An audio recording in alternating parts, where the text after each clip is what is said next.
this were a Sunday that we were free to gather together, we would likely have these folks as our guest speakers this morning. Russell and Carly have spent the past 8 years working in the Asia Pacific with Ethnos Canada. And I was fortunate enough to catch up with Russell this past week, and as they're home working on visa situations and expecting to return shortly, I've invited them to share by way of video something of what they've been up to in these past 4 years in particular in the country God has assigned them to. So I know you'll give them your greatest attention today. Russell and Carly, welcome.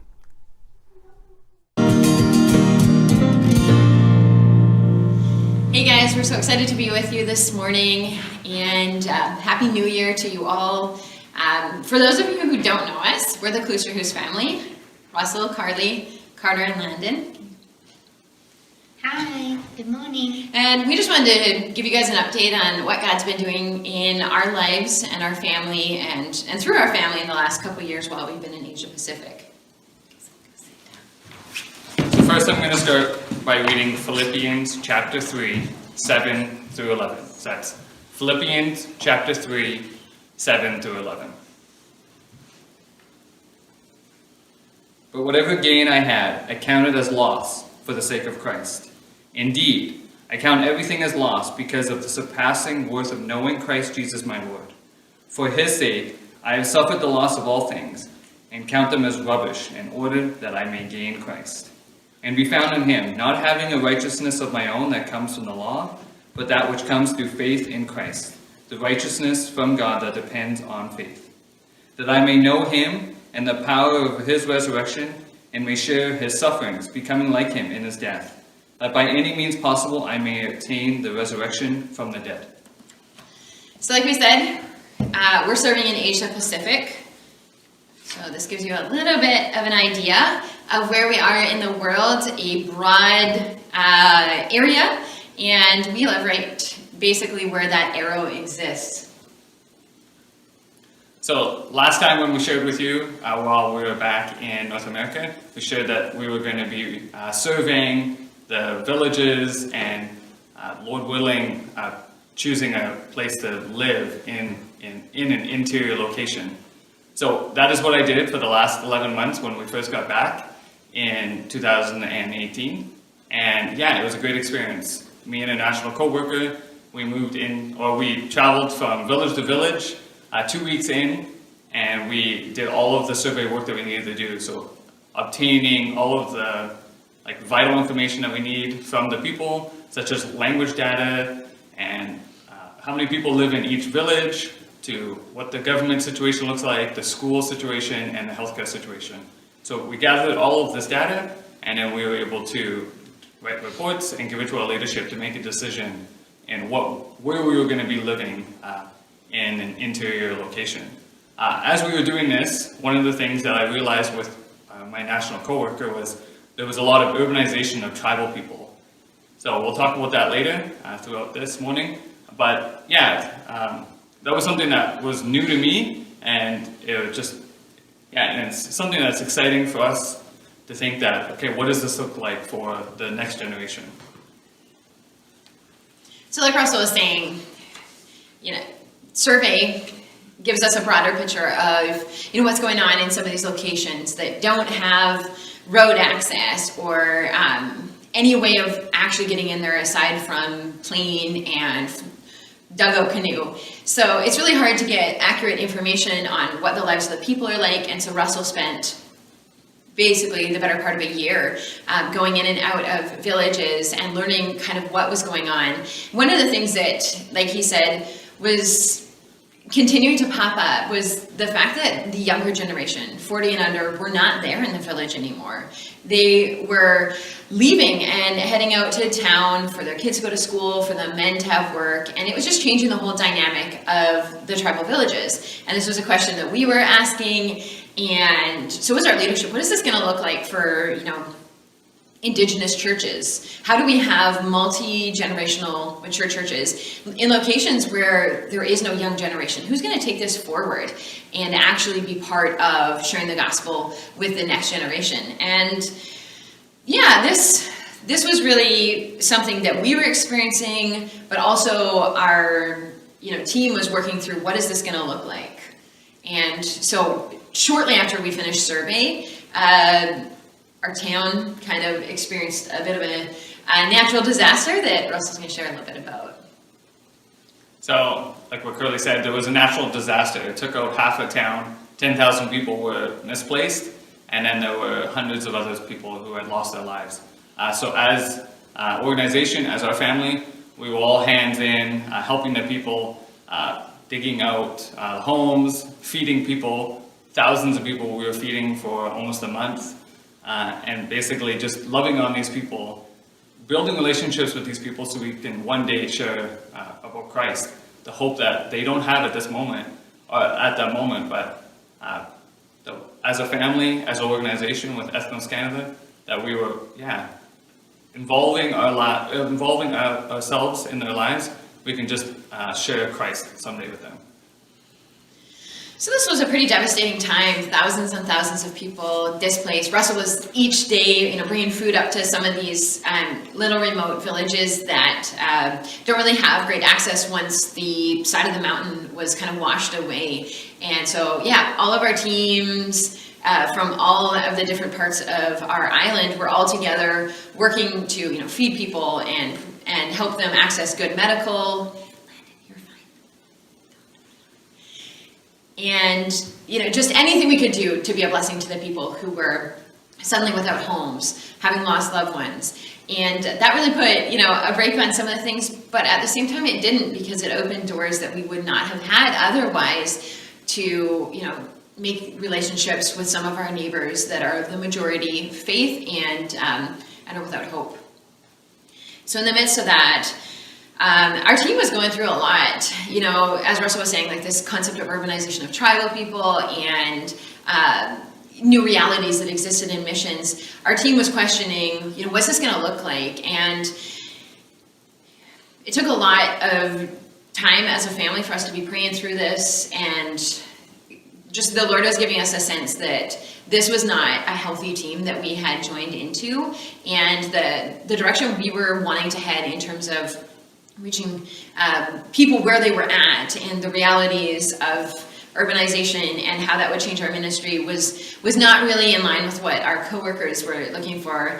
And it just continued to be drifting in a different direction. And so after a lot of time, a lot of prayer, meeting with our leadership and talking through these things, we just realized that it wasn't a team that honored the Lord. And so we chose as a family to step out of our team, which was incredibly difficult, just at the time, thinking, what in the world is God doing with our family? Why, after all this work and all this time, would he have us leave our team? And what would be, our future there in Asia Pacific? But the Lord, didn't call us out of a team for nothing, but he had other purposes. And so that was pretty amazing to be part of, seeing God redirect our family, but at the same time knowing that he wasn't done with what he wanted to accomplish through us.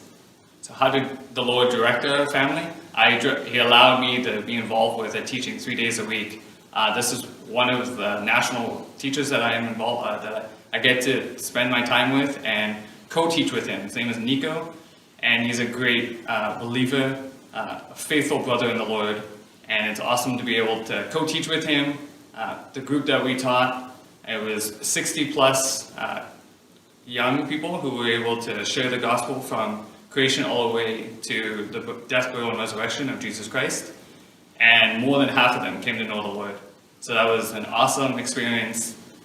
They got to celebrate their first Christmas this year, and we were writing to them via email and WhatsApp, encouraging them that, the Savior that they believe in now, died on the cross for their sins. So how exciting that was to be able to be part of this team teaching with him, and then with this group of now believers that we can call them brothers and sisters in the Lord.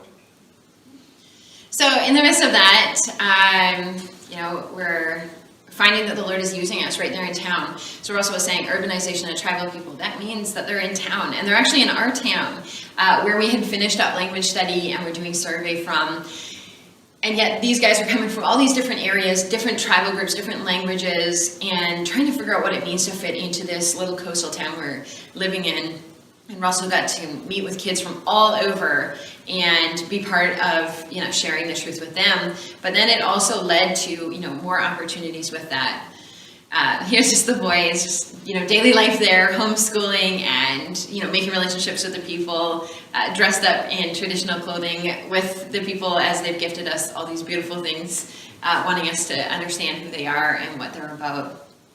So in the midst of all of that excitement and, seeing the Lord raise up new believers, even in our town, Russell got sick with typhoid, which was really quite unexpected, even though we've been vaccinated and are very careful with our water situation and how we cook. He still contracted typhoid and continued to get sicker and sicker in spite of treatment, and became septic. And so because of that, we made the decision as leadership, myself working in medical, that he needed to be medevac to Australia. And so we took the trip down there, hoping to be there for just a few days, but that soon changed. With basically as soon as we got there, he was whisked off to the ICU and was there for almost a week, and then started to regain his strength, but it was just one thing after another that health-wise set him back.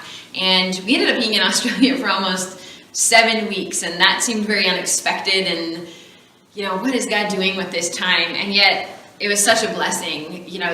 The nurse, the doctor, the pilots that came with us were such a blessing to our family. They were there for a couple of days, just helping us get settled there and figuring out, how do we access what we need.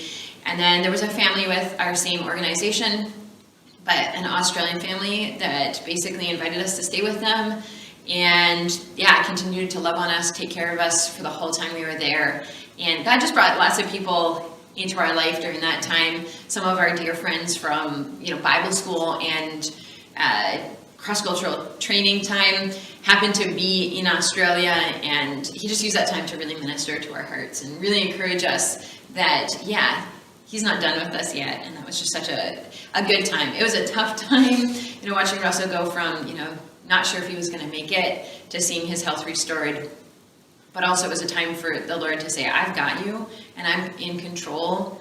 And when everything else is stripped away, that he is still good and he's still faithful. And so that was just a really sweet time for our family. So, so basically, it was a crazy time in Australia. These are the times that I was in the ICU and on the airplane.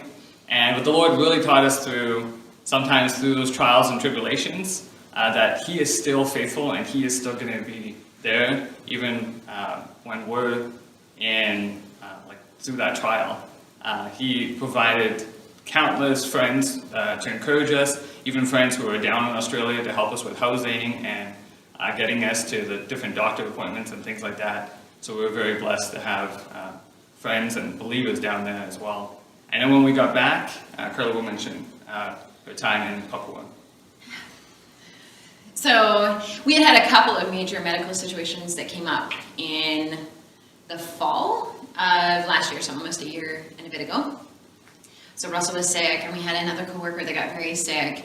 And just thing after thing, it was coming out that I sought to help where I could in providing counsel and helping people to access the medical where you could. And this just really opened up a lot of opportunities to be part of helping in a bigger way.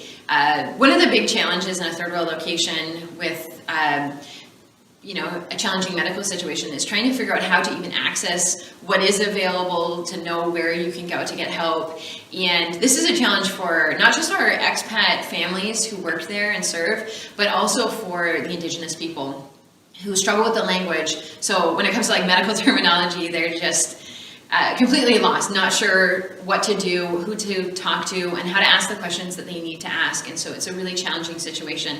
And so I've been helping a lot with that, helping our interior families be able to bring, their people out to town if they need help. And even just while they're in the tribe to know, what do I do? Is this something that's serious, or is this going to go away? What do I do with this different type of illness or injury? And so I've been helping with that through, like WhatsApp and email, and just trying to be a support and encouragement to our interior families in different locations, but then also to minister to the families that come out. So this would be an example of a little baby that we brought out who needed surgery, a life-saving surgery. And his family had never been to town, and there his mom is coming into town. She'd never seen a road or a vehicle or anything besides like a jungle trail. And here she is in our little town with motorcycles everywhere, and quite scared, and obviously never even brought her baby out of the little string bag it's usually sleeping in, and then suddenly she's bringing him out to a hospital. And so I helped them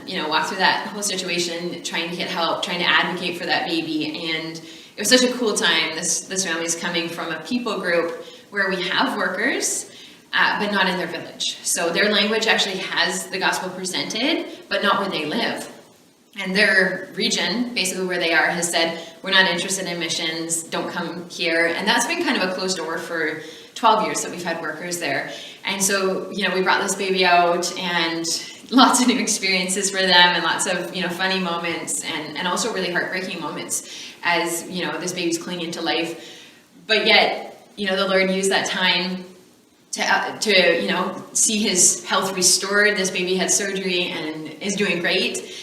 But it also opened up opportunities where this family said, whatever caused these families to, invest in our life and love on our baby, we want to know what it is. And so we've had a lot of opportunities through medical just to, love on these families and open up doors. And we have so many stories that, we reflect on, the Lord's goodness in these moments, that he has brought us there to, open up new opportunities that we never could have even imagined. It's really amazing. So again, another example of, somebody's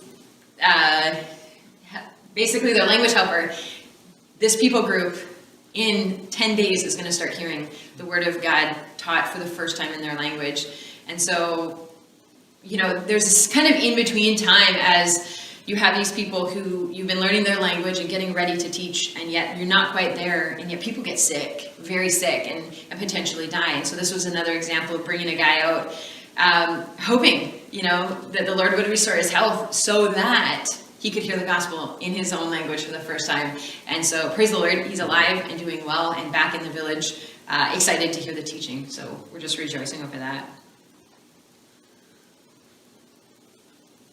So this is just another opportunity that we as a family could help friends of ours in a remote location. I was able to provide a small little oxygen tank to the pilot so that he can get it to this family, so this baby can get the oxygen that the baby needed. And praise the Lord, another praise that this baby survived and is doing well, and the parents are able to just see the tangible way as believers, as the Lord is able to use missionaries to reach them personally with the little baby.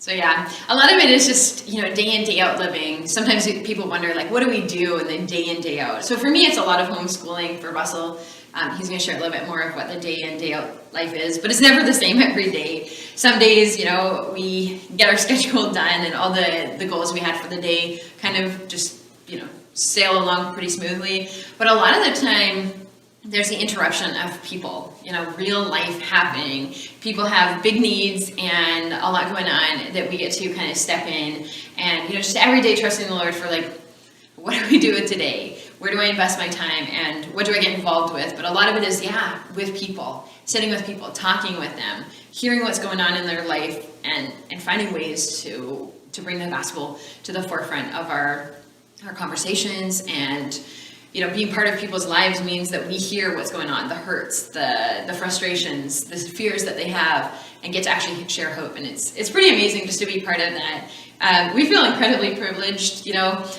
just typical people coming from, Canada, which most people where we are don't even know where that is. So to be there and get to be Christ ambassadors to these people is just an amazing opportunity. So what does my life look like now, not moving interior? it looks very much the same as what I had in store.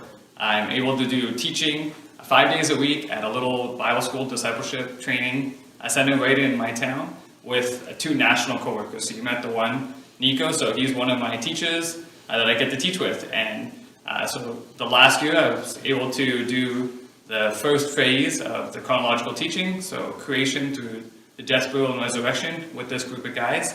There's another class that has 3 families and 2 singles. So our school consists of singles and families, and it's this urbanization we talked about before. Families and individual students are moving into a town for school or work, and then they kind of settle for a few years, and we're taking the opportunity to teach them the scripture, to let them know who the God of the universe is, and to have their lives change with the gospel message. It's an awesome opportunity that we get to do this because for the most part, there are a lot of spirit worship still going on in our part of the world. And this breaks down that spirit world, and it enables them to hear who God is and who his son is. And for us as teachers and for our family, our heart and our goal is to have these people go back into the village. And for some of the families and students, they do have that heart afterwards. After hearing 2 years of the training, we go through the Old Testament and then through the New Testament. And after the 2 years of hearing God's word being taught to them, they believe and they have a heart to reach their people in their heart language. So that's an awesome thing that God's able to use our family there. So it's this interesting thing that kind of came up.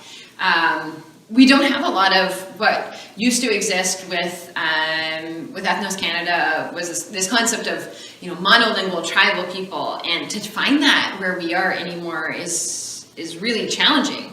Majority of people speak more than one language. They interact and intermarry with multiple other groups, and so this makes a huge challenge.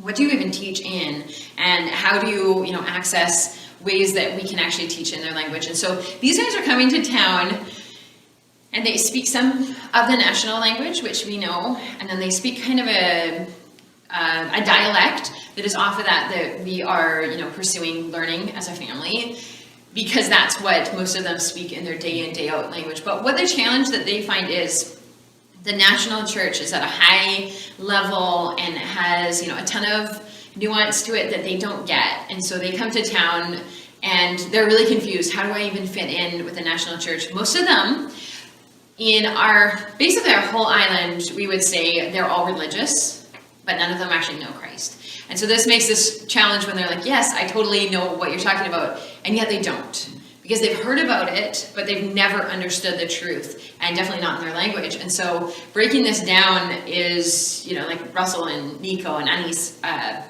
day in, day out are teaching them, and the women, the other wives and myself are part of, discipling them. They basically show up saying, I already know all the truth and I'm fine. Most of them are coming because they want some kind of education, and we're very clear with them. They're not coming to get some kind of special certificate or anything, but they're going to hear the truth for the first time. And a lot of them don't necessarily know what that means when they get there. And they come with all of their baggage, like we all do. And it's amazing just to see the way that the Word of God has changed their lives. I'm thinking of one of the guys that graduated there and is kind of co-teaching with Russell now. Well, maybe not at this point because it's kind of through Zoom and all this other technology that they're not used to. But when they're in person, he had been teaching with one of the graduates. And so basically when they graduate, it's kind of like most of them don't feel ready. They graduate for the first time having heard the Word of God and having it make sense. And so these guys are coming in saying, I'm ready to go, like I don't want to be part of my village, I want to live in town and I want to get a good job and all that, to suddenly saying, now that I know the hope of the world, what is that going to mean for my life? And a lot of them are really gripped by the fact that they're coming out of people groups that don't know the truth. And so they're saying, did you know, like all of my family, all of my friends, my cousins, everyone that I know doesn't know this. And how are they going to know it unless I go back? And so it's been amazing just to be part of like where we wanted to see mature Indigenous churches raised up where they're discipling the next generation.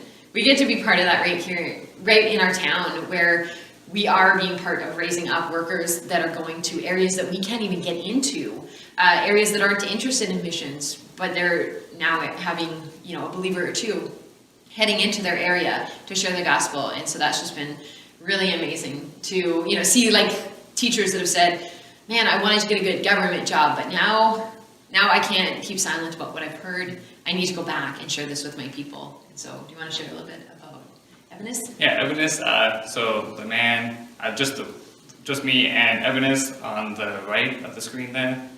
He is a strong believer. Him and his wife came through the training a couple years ago, and I got to meet him. And about a year ago, he came back into the town where we're living, and he was just wanting encouragement. He's out in his village alone with his wife.